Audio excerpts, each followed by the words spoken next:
নমস্কাৰ, মই নয়নমণি। এযোৰ খুব ধুনীয়া পখিলা ডিজাইনৰ মেখেলা চাদৰ অৰ্ডাৰ পাইছিলোঁ। বগা ৰঙৰ হেণ্ডমেড মিক্স পাটত কৰিছোঁ কাপোৰযোৰ। আৰু এইটো ডিজাইন মই নিশ্চয় যিসকলে আগৰ পৰা মোৰ চেনেলত আছে জানে। মই বহুত আগতেই বনাইছিলোঁ আৰু আপোনালোকক কৰি দেখুৱাইছিলোঁ কেনেকৈ কৰিছোঁ। আৰু আজিও যিহেতু সেই একেটা ডিজাইনে এতিয়ালৈ অৰ্ডাৰ পায়ে আছোঁ, ভাবিলোঁ আকৌ এবাৰ ভিডিঅ'টো অকণমান শ্বেয়াৰ কৰি আপোনালোকক দেখাই দিওঁ।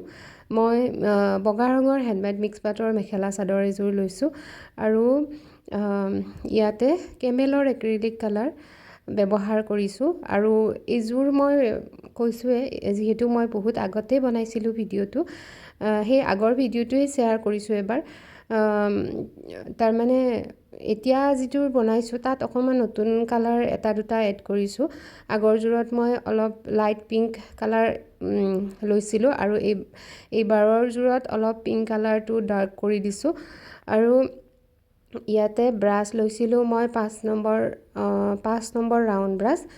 আৰু একেবাৰে চিম্পল ডিজাইন হয়। যিসকলে নতুনকৈ ফেব্ৰিক পেইণ্টিং কৰে তেওঁলোকৰ কাৰণে একেবাৰে ইজি ডিজাইন। আৰু ইয়াতে কোনো ধৰণৰ শ্বেডিং বা তেনেকুৱা ধৰণৰ একো নাই। ইয়াত জাষ্ট ডাইৰেক্ট পখিলা ডিজাইনটো আঁকি কালাৰকেইটা মিলাই গ'লেই হ'ল।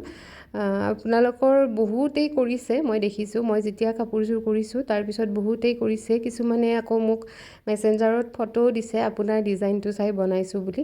ভালো লাগিছে দেখি। আৰু আমি ভিডিঅ'বোৰ দিলে যে আপোনালোকে কিবা অলপ হ'লেও শিকিব পাৰে, সেইটো জানি ভাল লাগে।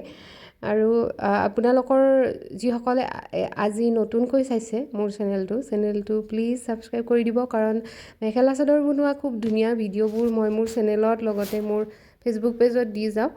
আৰু ইয়াতে মই ভালেকেইটা কালাৰ ব্যৱহাৰ কৰিছিলোঁ। যিহেতু চিম্পল হয় ডিজাইনটো, তথাপি বহুত বেছি ভাল লগা হৈছিলে। যেতিয়া প্ৰথম বনাইছিলোঁ বহুত কেইযোৰ কাপোৰ অৰ্ডাৰ পাইছিলোঁ এইটো ডিজাইনত।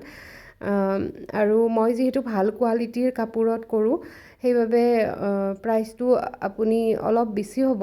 বেছি মানে কি আৰু, যিসকলে কম দামী কাপোৰত কৰে তেওঁলোকতকৈ অকণমান বেছি হ'ব, যিহেতু কাপোৰৰ কোৱালিটি আপোনালোকে ভাল পাব। আৰু ইয়াতে মই আউটলাইন কৰি দিছিলোঁ ব্লেক কালাৰেৰে, তাৰপিছত 3D আউটলাইনাৰ গ্লিটাৰেৰেও একেলগে আউটলাইন কৰি দিছিলোঁ। ব্লেক কালাৰৰ আউটলাইনটো কৰিলে গ্লিটাৰটো নিদিলেও হয়, তথাপি দিলে আৰু বেছি জিলিকনি এটা উঠে। এয়া চাওকচোন সম্পূৰ্ণ কাপোৰযোৰ। এইযোৰ অৱশ্যে মই এইবাৰ নতুনকৈ বনোৱা কাপোৰযোৰ। খুব ধুনীয়া হৈছে দেখিবলৈ, সেইবাবে শ্বেয়াৰ কৰিছোঁ। আৰু যদি আপোনালোকৰ কাৰোবাৰ পচন্দ হৈছে, এনেকুৱা ডিজাইনত অৰ্ডাৰ কৰিব বিচাৰে কৰিব পাৰিব। আগতে মই বেলেগ বেলেগ কালাৰতো বনাইছোঁ, আপোনালোকক যদি লাগে জনাব।